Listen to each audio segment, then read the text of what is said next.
कांग्रेस भी आज नहीं चाहती कि आरजेडी उनके साथ रहे। पांचवा सीट भी एनडीए ही जीतने जा रहा है। गठबंधन चुनाव तक की था, खत्म है। पूरा का पूरा लालू परिवार लैंड फॉर जॉब के मामले में फंसा हुआ है। पूरा परिवार जेल जाने वाला है, एक भी नहीं बचेगा। नमस्कार, प्रभात खबर में आपका स्वागत है। मैं हूं आपके साथ राजकमल। राज्यसभा चुनाव होने वाले हैं। दांव पेच का खेल शुरू है। एनडीए में भी अभी तक पेच फंस रहे हैं। महागठबंधन की तो चर्चा तक नहीं हो रही है, लेकिन अचानक अभी अभी बड़ी खबर आ रही है। खबर सबको चौंकाने वाली है। खबर आ रही है कि तेजस्वी यादव राज्यसभा का चुनाव लड़ेंगे। रघोपुर से राजश्री आएंगे। हालांकि इस खबर की प्रभात खबर पुष्टि नहीं करता है, लेकिन मीडिया घराने में ऐसी खबरें चल रही हैं। खबर कितना सही है, कितना गलत है, ये तो वक्त ही बताएगा।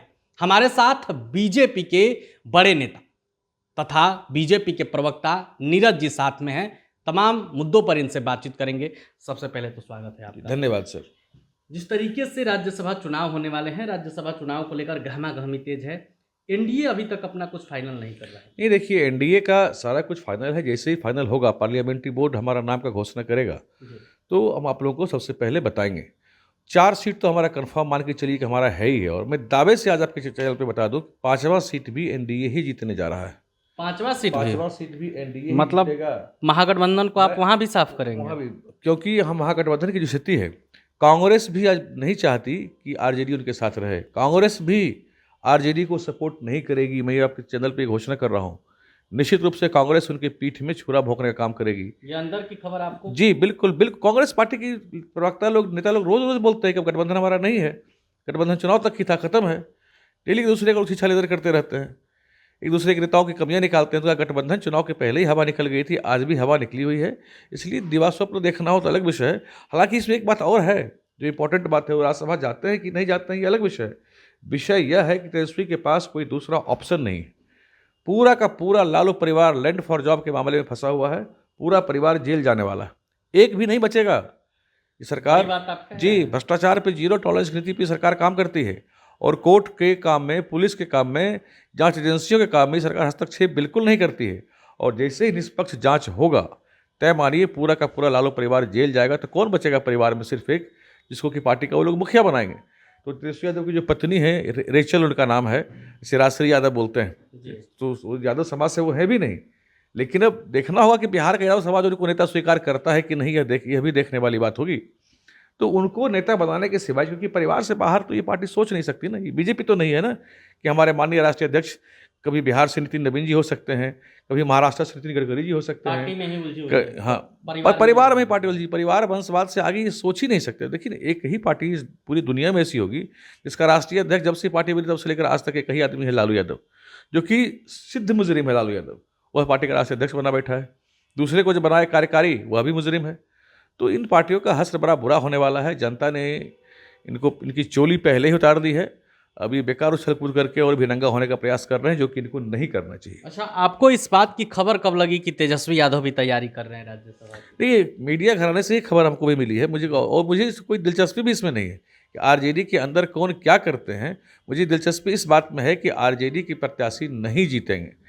महागठबंधन के प्रत्याशी चुनाव नहीं जीतेंगे, और ये नहीं जीतेंगे, ये तय मानिए। अगर राज्यसभा चुनाव लड़ते हैं तेजस्वी, तो माना जाएगा कि बिहार छोड़ दिए, बिहार से भाग गए। ऐसे भी बिहार में कहाँ वो रहते हैं, छुट्टी मनाते रहते हैं, पिकनिक मनाते हैं। वो तो पार्ट टाइम पॉलिटिशियन है ना वो। और देश में ये बिहार, राहुल गांधी और बिहार में तेजस्वी पार्ट टाइम पॉलिटिशियन है। लालू जी की विरासत को, सही अथवा गलत, विरासत को ये संभाल नहीं पाए, आगे लेके चल नहीं पाएंगे। इनमें वो क्षमता ही नहीं है भाई, पॉलिटिकल क्षमता ही नहीं है इनकी। तो अभी खेलने खाने के दिन है। तो ज़बरदस्ती राजनीति में आकर के, चूँकि पिता का हाथ इनके है, और देखिए परिवार में बहन को निकाल दिया, भाई को घर से निकाल दिया, भाई पे किस तरह के इल्ज़ाम लगाए या लगवाए, सच सही जो भी हो, पर ये परिवार की आंतरिक स्थिति, महत्वाकांक्षा की लड़ाई में ये परिवार अपने आप टूट के तहस नहस हो जाएगा, परिवार भी और पार्टी भी। मैं तो सलाह देता हूँ लालू जी को, कई एक बार मैंने सलाह दिया है कि आप अपने जीवित रहते अपनी पार्टी को 4 भाग में बांट लीजिए। RJD T1 for Tejashwi Yadav, T2 for Tej Pratap Yadav, RJD R for Rohini Yadav, RJD M for Misa Yadav. नहीं तो चारों महत्वाकांक्षा की लड़ाई में लड़ के आपकी पार्टी को नेस्त नाबूद कर ही चुके हैं। आगे जो बचा खुचा है वह भी कर देंगे। अच्छा, आपकी तेज प्रताप से बात होती है कि नहीं? नहीं, तेज प्रताप जी से हमारी बात कोई नहीं होती। उनको मीडिया में देखते रहते, पूरा बिहार को सीरियसली लेता नहीं है, कोई गंभीरता से लेता नहीं है। नहीं, काफ़ी प्रधानमंत्री मोदी और नीतीश कुमार की तारीफ भी करते नजर आए। तारीफ करते हैं, तारीफ के लायक है तो तारीफ करना चाहिए। वो उन्होंने जो भोज अभी किया था, हम लोग को बुलाया था, लेकिन उसमें हम लोग जा नहीं पाए थे, गए नहीं थे। तो अभी हमारे विजय सिन्हा जी के यहाँ भी वो आए थे भोज में, हम लोग थे वहाँ पर, वहाँ मुलाकात भी हुई थी। तो मुलाकात कहीं कहीं सोशल फंक्शन में हो जाती है, लेकिन इस तरह की कोई बात हमारी उनसे नहीं होती। अच्छा, राज्यसभा पे ये तो हो गई तेजस्वी की बात। एनडीए में एक नाम चर्चा में है, पवन सिंह का, क्या लगता है? देखिए, ये तय करना मीडिया में बैठ के हमारा काम नहीं है। मैं बड़ा स्पष्ट कर दूं कि यह बात हमारी औकात से बाहर की है। ये हमारा पार्लियामेंट्री बोर्ड तय करता है। पार्लियामेंट्री बोर्ड तय करेगा, घोषणा करेगा, और हम लोग बोलने के लिए फिर अधिकृत हो जाएंगे, तब बताएंगे आपको। तब बताएंगे। आपने अभी बीजेपी के प्रवक्ता नीरज कुमार को सुना, इन्होंने स्पष्ट शब्दों में कह दिया कि तेजस्वी यादव या फिर आरजेडी के पास तो कोई ऑप्शन ही नहीं है, वो तो शुरू से ही बिहार छोड़े हुए हैं, अब क्या छोड़ेंगे। अगर राज्यसभा का चुनाव लड़ते भी हैं तो हार जाएंगे, और पार्टी फिर कौन संभालेगा। कई सवाल उठ रहे हैं, हालांकि इसकी पुष्टि अभी तक कोई नहीं कर रहा। वहीं दूसरी तरफ बीजेपी एनडीए में अभी तक कुछ भी तय नहीं है, वो पार्टी के आलाकमान तय करेंगे। लेकिन इस वीडियो पर आपकी क्या राय है, आप अपनी राय कमेंट बॉक्स में रखेंगे। वीडियो देखने के लिए आपका धन्यवाद। प्रभातखबर.com